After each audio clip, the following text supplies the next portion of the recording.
What's up, guys? Welcome to Daily Dose of Reddit. This is your host, Zach, and today's subreddit is r/IDontWorkHereLady. This story's called, this is more of a r/IDontGoHere story, where a high school teacher thought I was a part of her class even though I obviously was in college. Being a trans man, I typically look younger than I am, especially in the eyes of the older generation. I'm sure my fellow trans people can relate. Quite often, people think I'm a good few years younger despite me being 5'9" and of average build. And yes, I know it's not that tall, but I still find it odd how often people think I'm in middle or high school. Anyways, time to set the scene.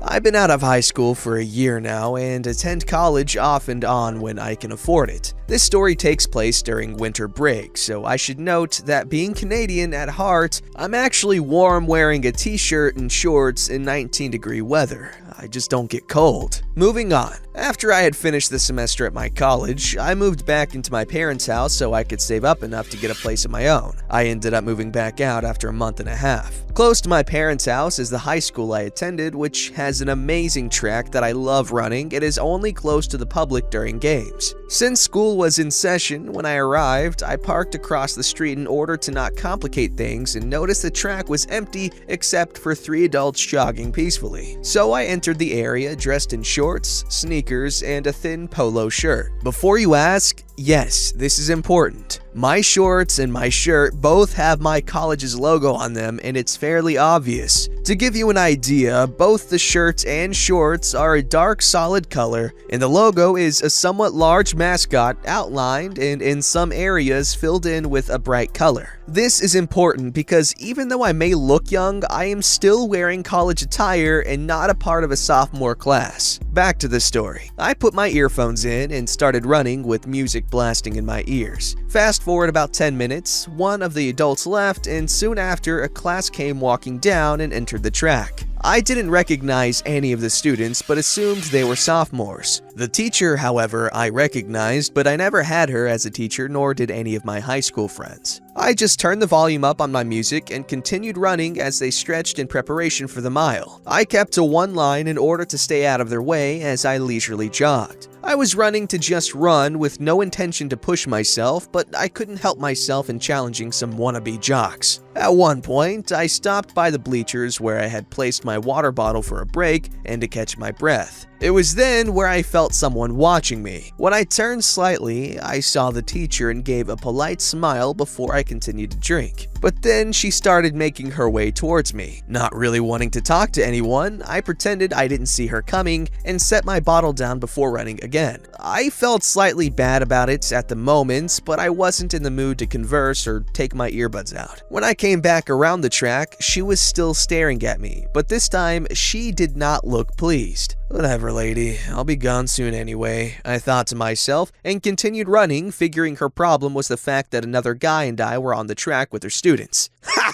Nope. I noticed that quite a few of her students had finished their mile and were waiting on some of the slower ones to finish. Remember when I mentioned earlier that I was entertaining some of the wannabe jocks by racing them? Well, this one student who was finished with the mile jogged up next to me and asked if I wanted to race. I agreed, and to this day, I don't regret it. We turned around and went to the starting line that was painted on the track.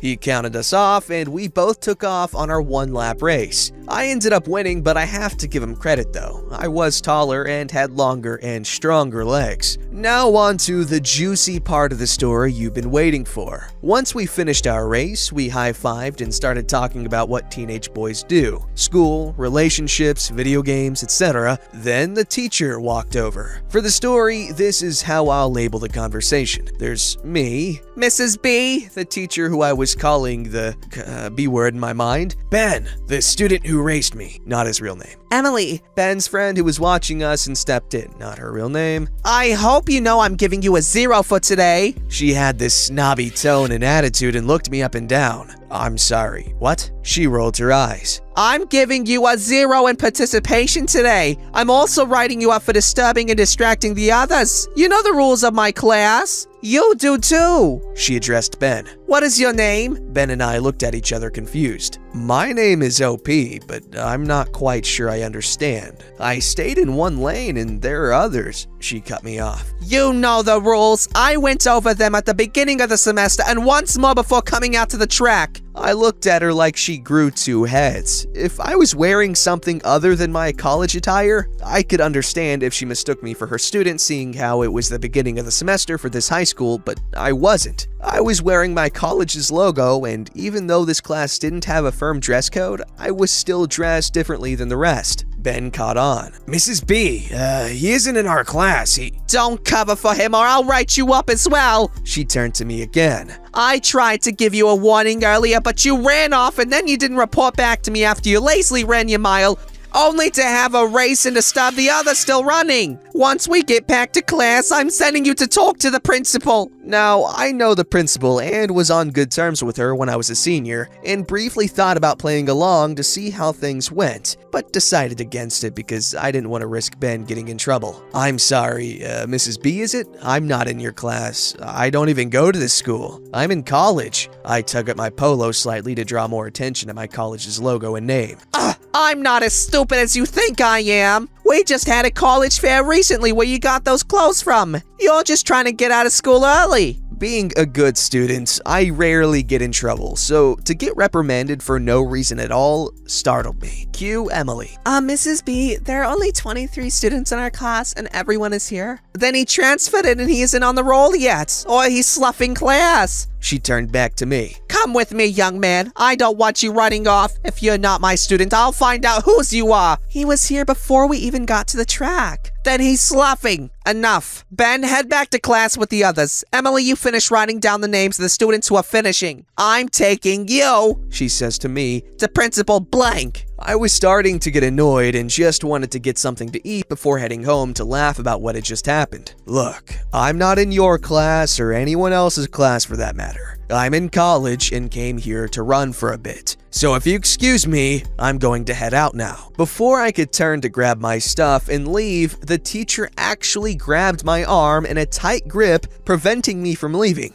Somewhat startled, I jerked and tried to yank out of her grasp. I'm not letting you leave in slough class. I'm calling your parents. I'm almost 19. Everyone in your class is most likely like 15. I'm in college. Let go of me. I literally have no class to skip out of. Emily and Ben both haven't left, but were keeping their distance in order to not anger the teacher more. Furious that she had grabbed and still was holding on tight, I pried her hand off of my arm and quickly put distance between us. OP, get back here right now! No, I am not in high school. I graduated a year ago. I do not have to listen to or do as you say. I jogged past her and thanked Emily and Ben for standing up for me before grabbing my things and quickly darting out of there. It was a good distance to where I parked, so I kept glancing behind me as I jogged. She had found one of the school officers and was talking to him. Uh-oh. I don't think I ever sprinted to my car so fast before. I think the officer just shrugged it off, or Emily and Ben talked to him because I could see him walk away and head in the opposite direction. I haven't gone back to the high school since moving out of my parents' house, and I don't think I ever will. I'd rather not risk seeing Mrs. B again when there are perfectly good tracks closer to my new home. I mean, honestly, you can understand why she'd think you were a student at first, but she should have just believed you after you clarified that you were indeed a college student. I don't know about y'all, but when I was in high school, everyone was repping their dream school. Hell, a few sophomores and a lot of juniors, they committed to a college in their sophomore and junior year. So they were definitely repping where they're going. Like UT Austin, that's like my dream school, and I used to wear a Longhorn shirt all the time. This story's called Show Some Respect? I was witness to a fast and oh damn, I don't work here lady. This just happened and now I'm speed typing on my phone before I gotta get back to work, so please forget bad spelling and grammar. I was enjoying lunch at a popular fast food outlet. This particular outlet only sells drinks in cups, no cans or bottles. I walked in, it was before the lunch rush, so there was only one person eating. It was a teenage boy, probably 17 or 18, maybe even 20. I'll call him Hero. So I ordered my lunch, get my food, and go sit down. As I passed Hero, he lifted his head and made eye contact. So as per Australian outback culture, I gave him the g'day nod of acknowledgement and got it back in kind. So I'm enjoying greasy fast food when a lady walks in. I hate it when ladies walk in. She looked like Miss Trunchbull from Matilda except 3 times the size and looked as if she hadn't showered this side of 2010. I kid you not, she was a real piece of work, and once she spoke, I knew she was as ugly on the inside as she was on the outside. Trunchbull says, "Give me 2 burgers, extra meat, no lettuce, 2 large fries, extra salt, and a large Coke. Real Coke,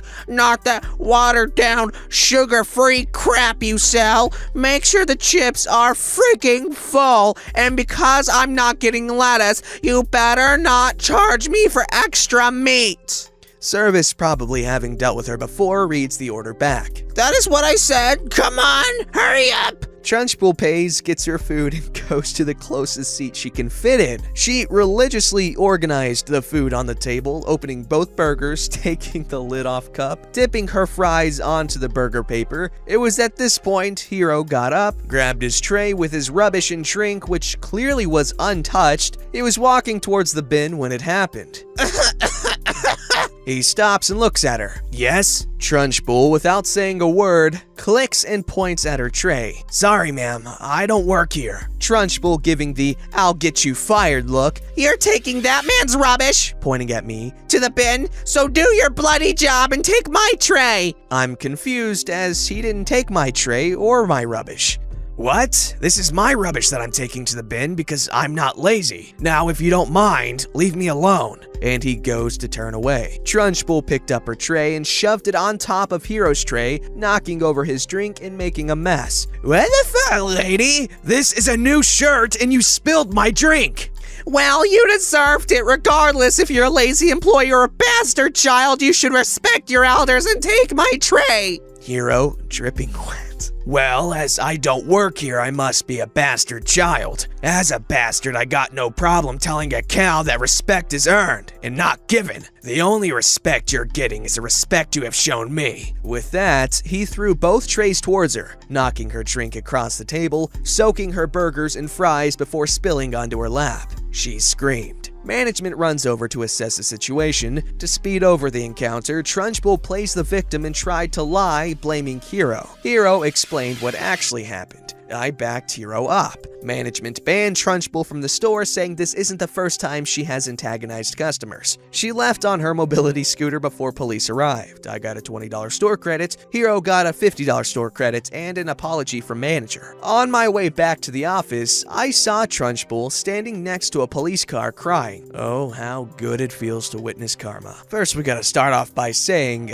Matilda, lovely movie. When I was a little bitty kidderino, I used to have the biggest crush on Matilda. And now that I'm grown, I now know that the real person to, have a crush on is Miss Honey. Am I right, guys? Like, come on. Anyways, Trunchbull, ugly in character and just gross.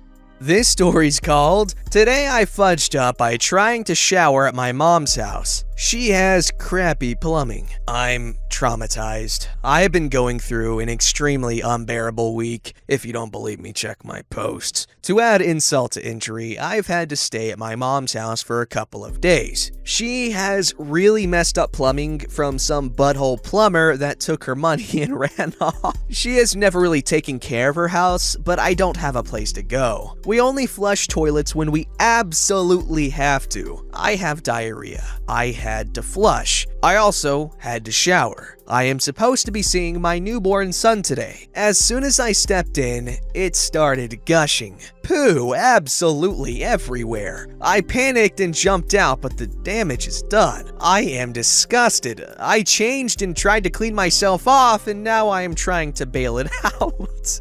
The toilet I used was upstairs, and the shower is downstairs. She keeps saying she will get a plumber, and I've offered to help with the cost, but she is stingy. I don't know how it is able to flow in and not drain out. I've tried plunging it, sticking a coat hanger in there, everything. Just when you think things literally cannot get worse, I get hit with this crap. I took a picture once. I realized how badly I screwed up, but it does not do it justice. The tub was at least 1/3 of the way full. Beware, it's nasty. I'm using a pan at the moment to scoop the water into a small trash can, which I then empty into the backyard.